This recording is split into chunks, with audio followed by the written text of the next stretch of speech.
Assalamualaikum warahmatullahi wabarakatuh. Perkenalkan, saya Rian Marisi, mahasiswa jurusan S1 Akuntansi Universitas Berasia dengan NIM 2403010200031. Pada kesempatan kali ini saya akan sedikit membagikan materi tentang laporan berlanjutan dari PT Bio Farma tahun 2023. Yang akan dibagikan pada sore ini adalah pendahuluan profil perusahaan, tantangan yang dihadapi, keberhasilan yang didapat, komitmen Bio Farma terhadap lingkungan, kinerja sosial, pangsa pasar Bio Farma, dan komitmen Bio Farma. Pertama, fokus Bio Farma pasca pandemi COVID, yaitu adalah penurunan status pandemi menjadi endemi. Kedua, perubahan Bio Farma sebagai bagian dari fase respon cepat pemerintah Indonesia sebagai BUMN atau bagian dari pemerintah. Tiga, Bio Farma menjadi bagian dari program pemerintah Indonesia dalam menjaga kualitas kesehatan masyarakat. Dan keempat, fokus inovasi produk dan layanan serta pemenuhan kebutuhan masyarakat. Pencapaian tersertifikasi ISO. Pengakuan sertifikasi, PT Bio Farma diperiksa dan diaudit oleh Badan Sertifikasi ISO secara rutin. Bio Farma tersertifikasi oleh Lloyds Register Quality Assurance Limited atau LRQE dari PT Lloyds Register Indonesia. Yang ketiga, audit surveillance tahunan dan resertifikasi berkala setiap tahunnya. Pencabutan kebijakan pembelakuan pembatas kegiatan masyarakat PPKM pada saat COVID itu berdampak pada Bio Farma. Antara lain, pencabutan kebijakan pada Desember 22, fondasi kuat masyarakat untuk kembali bekerja dan beraktivitas, serta pertumbuhan ekonomi nasional pada tahun 2023. Sedikit profil perusahaan Bio Farma. Sejarah dan perkembangan, berdiri dengan nama Park Fashion Gini pada tanggal 6 Agustus 1890 di Batavia.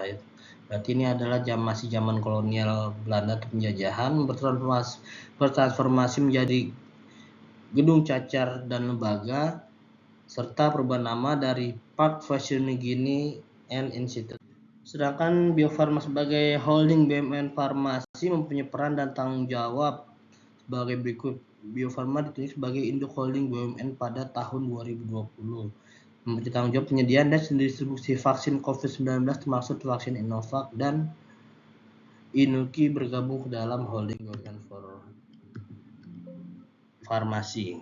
Visi misi serta nilai Bio Farma, yaitu visinya menjadi perusahaan life science kelas dunia yang berdaya saing global, mempunyai misi menyediakan dan mengembangkan produk life science berstandar nasional. 3, mempunyai nilai dan budaya perusahaan yang amanah, kompeten, harmonis, loyal, adaptif, dan kolaboratif. Tantangan yang dihadapi PT Bio Farma adalah antara lain mempunyai resiko dampak lingkungan dan sosial. Pertama, mengatasi resiko dampak lingkungan dan sosial melakukan pelibatan masyarakat melalui program tanggung jawab sosial dan lingkungan. Di luar tantangan, Bio Farma juga mendapat penghargaan dan apresiasi dari pihak eksternal. Beberapa daftar penghargaan Bio Farma tahun 2023 itu: pertama, Proper kategori emas dari Kementerian Lingkungan Hidup dan Kehutanan RI, penghargaan Resilience dan Sustainable Industry dari Kementerian Perindustrian RI, 3, penghargaan kecelakaan nihil dari Kementerian Ketenagakerjaan RI, dan penghargaan peringkat titanium. Beberapa keberhasilan yang telah didapatkan dari PT Bio Farma adalah membantu pertumbuhan ekonomi nasional, membuahkan momentum untuk stabilitas sosial dan ekonomi.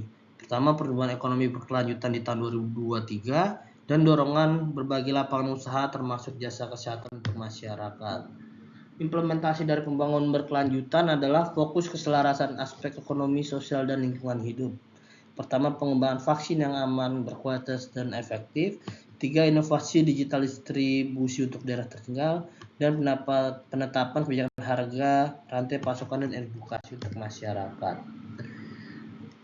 Selain itu, Bio Farma juga mempunyai komitmen khusus terhadap lingkungan, yaitu salah satunya upaya green supply chain atau pengeluaran lingkungan dalam rantai pasok. seperti seleksi pemasok berdasarkan kriteria lingkungan dan risiko lingkungan, sosial, dan kepatuhan dalam rantai pasok. Suatu yang dilakukan adalah pengelolaan emisi dan pemanasan global. Data emisi dan kontribusi industri farmasi terhadap pemanasan global salah satunya adalah penggunaan energi dalam produksi vaksin dan operasional perkantoran. Kedua, penyebab industri farmasi terhadap pemanasan global yang berdampak pada kinerja sosial. Beberapa program dan inovasi Bio Farma pasca pandemi. Upaya Bio Farma setelah pencabutan pembatasan pergerakan kegiatan masyarakat adalah pemasaran produk reguler non-COVID, program tanggung jawab lingkungan BUMN untuk meningkatkan kesejahteraan masyarakat, dan komitmen terhadap dampak positif bagi stakeholder pemangku kepentingan. Ketiga, pangsa pasar dari Bio Farma adalah melakukan distribusi produk dan pengakuan global. Distribusi produk vaksin terjangkau lebih dari 150 negara, dan pengakuan prakualifikasi atau PQ dari WHO untuk 16 produk vaksin yang telah diciptakan oleh Bio Farma. Penerapan komitmen PCG. Prinsip-prinsip tata kelola perusahaan adalah penerapan GCG sebagai fondasi usaha berkelanjutan, akuntabilitas untuk kinerja yang transparan dan wajar, transparansi dalam penyediaan informasi material, dan kontribusi pada pembangunan keberlanjutan melalui tanggung jawab sosial dan lingkungan, yang akuntabilitas, transparansi, dan keberlanjutan. Demikianlah beberapa